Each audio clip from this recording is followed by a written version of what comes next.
नमस्कार, स्वागत है आप सभी का। आप देख रहे हैं एनएमएफ न्यूज। आपके साथ मैं हूं नमता चौधरी। अफगानिस्तान के विदेश मंत्री भारत आए। आमिर खान मुत्ताकी की मैं बात कर रही हूं, और उसके बाद यहां पर उन्होंने हिंदी में भाषण भी दिया।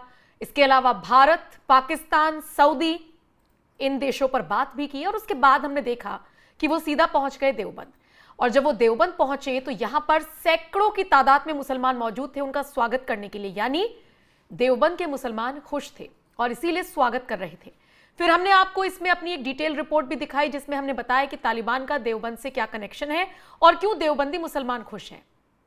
लेकिन भारत में बैठे हुए कुछ मौलाना ऐसे भी हैं जो इस यात्रा का विरोध कर रहे हैं, जो पूरे तालिबान का विरोध कर रहे हैं, उस विचारधारा का विरोध कर रहे हैं।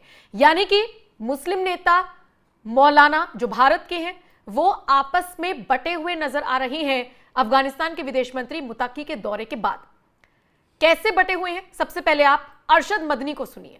उनका हिंदुस्तान में आना और दारुल देवबंद में खास तरीके पर आना, अपनी मर्जी के ऊपर आना, ये इस चीज की दलील है कि वो हमारी इस तारीख को समझते हैं और जानते हैं, और ये समझते हैं कि हमने जो कुछ किया है उसका समरा, उसका फल हमें दारुल देवबंद ही से मिला है, और उसी के लिए हम कोशिश कर रहे हैं। आज वो आए हैं, हम खुशी के साथ इनको कबूल करते हैं। हमने उनको अहलन व सहलन कहा, और हमने ये कहा कि हमारी मोहब्बत का ये पैगाम आप अमीरुल मोमिनीन को जाकर दें। आज भी हमारे दिल के अंदर वो जो जज्बा था कि हमारी आज़ादी वतन के लिए आपकी ज़मीन हमारी ज़मीन बनी थी, वो जज्बा आज भी हमारे दिल के अंदर है। हम उसकी कदर करते हैं। समझता हूँ कि अफगानिस्तान जैसे लोग जिन्होंने कबूल नहीं किया किसी गैर मुल्क की अपने तसल्लुत को, चाहे वो दुनिया की सबसे बड़ी ताकत हो, उस ताकत के साथ अगर इस मुल्क के हमारे ताल्लुकात होंगे, प्यार और मोहब्बत के ताल्लुकात होंगे, भाईचारे के ताल्लुकात होंगे, तो हमारे मुल्क को उससे बहुत फायदा मिलेगा। तो मदनी साहब तो खुश हैं।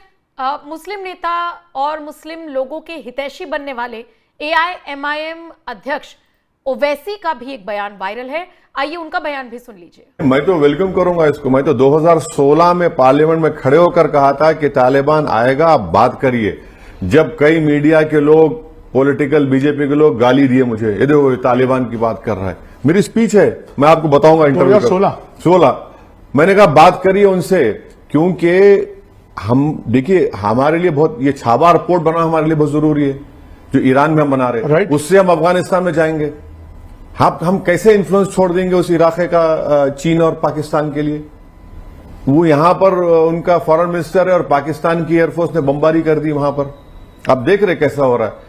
चीन अफगानिस्तान, पाकिस्तान और बांग्लादेश को बुलाकर मीटिंग किया। ये सही है कि हमारे लिए पूरा डिप्लोमेटिक रिलेशनशिप हमारे एस्टैब्लिश होनी चाहिए। देश की सिक्योरिटी और जियो पॉलिटिक्स के लिए हमारा वहां पर है ना बहुत जरूरी। तो मतलब आपने देखा कि देश में बैठा हुआ जो समुदाय है उसमें भी अब लोग बटे हुए हैं, और बटे हुए हैं तो अपनी अपनी बातें रख रहे हैं। इसी कड़ी में आपको अब अजमेर दरगाह चिश्ती के प्रेसिडेंट, उनका क्या कुछ कहना है, वो कैसे विरोध कर रहे हैं इस दौरे का या तालिबानियों का, आइए वो सुनिए। अस्सलाम वालेकुम, मैं सैयद सरवर चिश्ती अजमेर शरीफ से। तालिबान आर टेररिस्ट, कल भी टेररिस्ट थे, आज भी टेररिस्ट हैं। दरगाह और खानगाह और अल्लाह वालों को नहीं मानते हैं।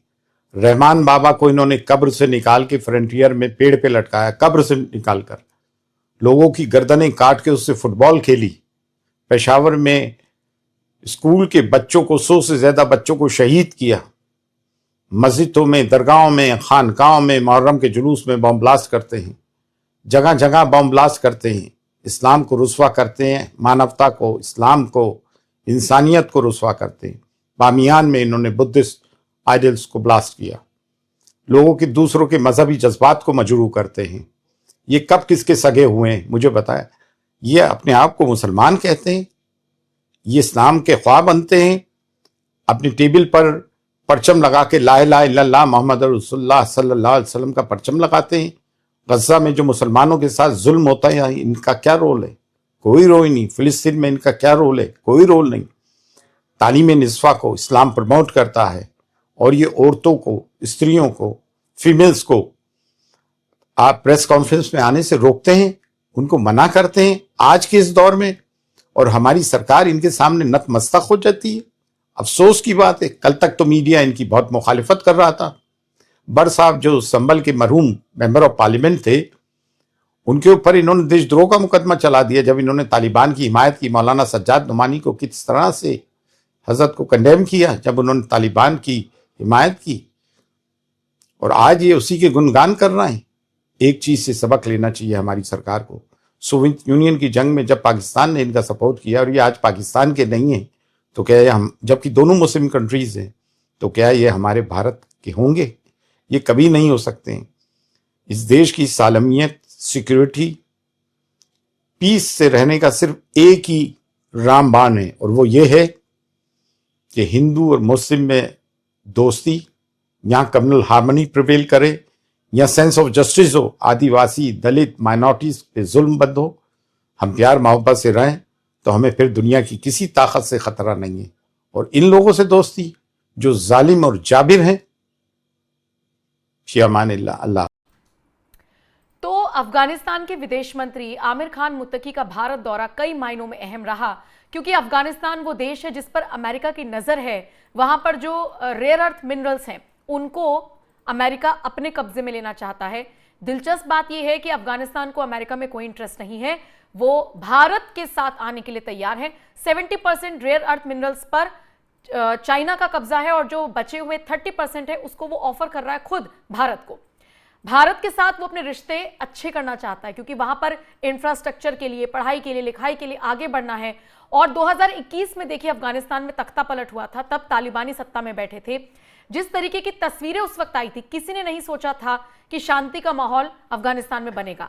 लेकिन 2021 से लेकर 2025 अब खत्म होने को आया है, दो ढाई महीने बचे हैं, और तालिबानियों ने अफगानिस्तान को चला के दिखाया है। वहां पर न दंगे, न इस तरह की कोई खबरें जैसे कि सोचा जा रहा था। हाँ, एक बात पर जरूर आपत्ति हुई है कि जिस वक्त मुत्तकी ने प्रेस कॉन्फ्रेंस की भारत में आकर, उस वक्त महिला पत्रकारों की एंट्री पर बैन लगा दिया था।